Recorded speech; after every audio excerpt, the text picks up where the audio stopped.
There are two methods for obtaining FAA approval to fly in what's called controlled airspace. That is airspace that is considered to be Class B airspace, Class C airspace, Class D airspace, and some of Class E airspaces nationwide.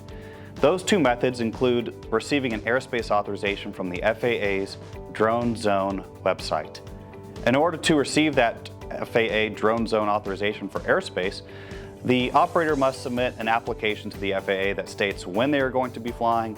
where they are going to be flying, of course, and how often they may be flying that particular operation.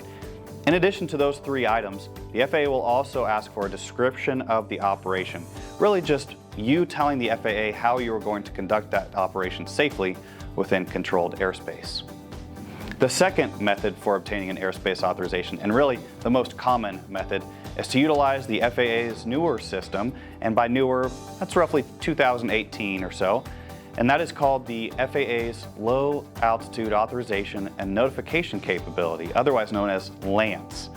Now, LAANC is an automated system that users can utilize a mobile application on their phone, their mobile device, or maybe a tablet or their computer in order to receive near instantaneous authorization within controlled airspaces. A user simply submits the time of day at which they want to fly, the altitude that they are requesting, and then fulfills or fills out their name, their address, and their remote pilot and command certificate number, and within seconds that user can receive